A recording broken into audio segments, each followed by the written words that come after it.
Hi, my name is Tony and I'm from the Supco, and today I'm going to tell you all about the Starboard IGO Deluxe 10.4.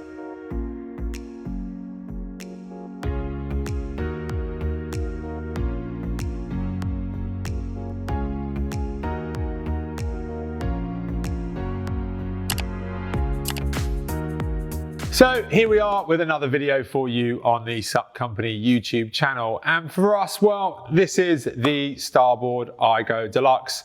The Deluxe range from Starboard as an inflatable paddleboard lineup. It's certainly Starboard's premium end construction, albeit it doesn't necessarily carry that real premium price tag that we see from some other brands. But that doesn't mean it holds its own. It does. The Deluxe construction from Starboard, with its welded seams, fusion technology, and really the overall quality, fit, finish and features on the Deluxe boards, really means they hold their own against boards that are more expensive and at a more premium price point with real ease, to be honest with you. And it's not just the board, it's all the accessories like the pump, the bag's still wheeled as well, and then also the paddles, the Starboard tough skin paddles. But look, let's run you through this board in particular, the 10.4 IGO Deluxe. And importantly, this is a limited edition IGO Deluxe. And that is due to one simple fact, and that is the thickness on this board. This board is uncharacteristically thin for Starboard within their Deluxe lineup, and that's because it is 4.75 inches thick. And that isn't by accident, that is simply by design. The reason for that is petite, slightly lighter riders that want a board that is slightly less corky feeling, slightly less buoyant.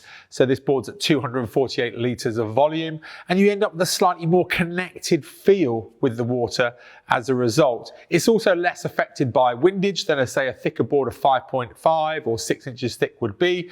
So it's just easier to handle for a slightly lighter, smaller rider. So if you're up to around, say, 85, 90 kilos, this board would work for you as an all-rounder.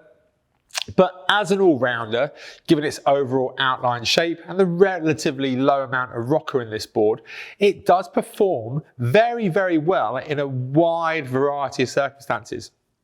So whether that be paddling on flat water, but particularly in small waves and surf, I really like what Starboard have done with their IGO lineup. And that's simply down to the tail shape, really, because they become quite drawn in, squared off. That aids with stability, but it also makes the board, due to their drawn in overall outline, very responsive, particularly, as I say, on small waves and little bits of surf. So the board is a really, really fun board to paddle. But look, let's run you down from the nose to the tail, as we do in all of our videos here at the Sup Company. And we'll also take you through some of the features on the board as well. So early on, as an all-rounder, well, we've got a nice rounded nose, but it's not a very full, fat nose, if you like. It doesn't carry its width too far initially. So this board at 32 inches in width, it comes in steadily to its main core standing area, but that means that the board, again, is going to be quite responsive when underfoot, yet stable. And it's this nice balance, this combination that Starboard have kind of struck up across the entire IGO lineup. The graphics, I really like the graphics in the Deluxe lineup. Very clean, simple, but quality. Nothing too shouty, but just a real quality finish. Starboard Tiki Man logo there, standing prominently on the front end of the board, but a nice bungee system, functional, is going to do exactly what we want from it. Coming back down, you've then got a little bit of parlay branding there, and that's really highlighting the eco credentials of Starboard as a company. Starboard and their owner Sven are hugely passionate about making sure that our oceans stay as clean and clear as possible. And Starboard are constantly reinforcing this, whether that be with their kind of huge roster of elite racers, right the way through to some of their initiatives that they are as a company kind of looking to do from their CO2 recovery and everything else that they put across their brand. Follow that back down though, and we end up with a really generous diamond cut crocodile skin deck pad. Very thick, very generous underfoot, but as a result, very comfortable.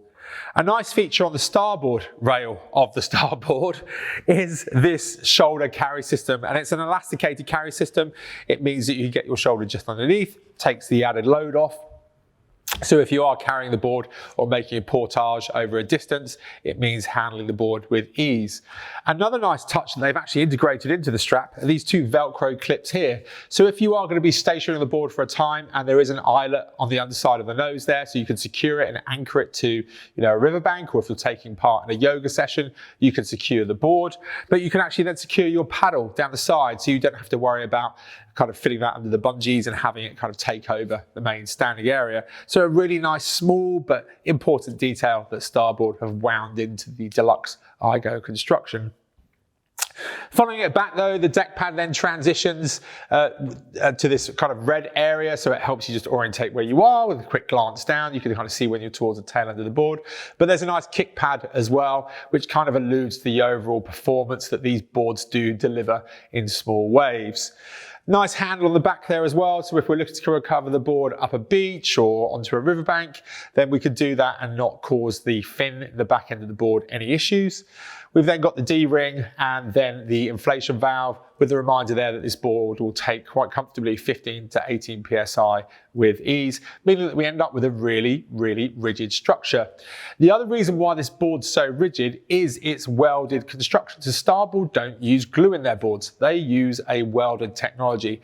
In very, very simple terms, welding is, effectively melting the surfaces together. And the board then is much stronger over its entire life, and any issues in terms of leaking seams, any failures in that respect are really far and few between as a result.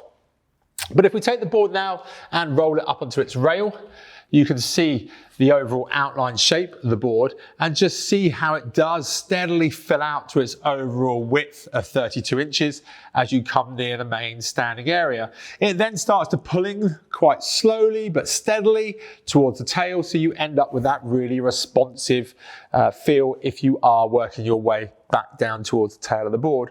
Nice, clean, kind of unencumbered graphic on the underside. I like the grey because ultimately if you're going to paddle it in slightly kind of muckier waterways and things like that, you haven't got this white surface that kind of is showing up marks very, very readily. But it follows all the way down to a US fin box.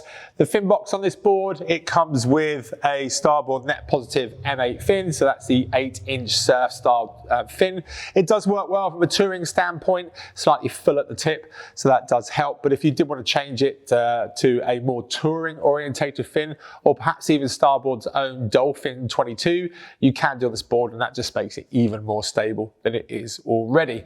So if you are a paddler, looking for a very premium end board, but without the price tag, and you're up to around, say, 85, 90 kilos, and something that's really responsive as an all-rounder, then yeah, I would take a very, very good long, hard look at the Starboard IGO Deluxe. And you'll also find it here in our test centre in Southampton.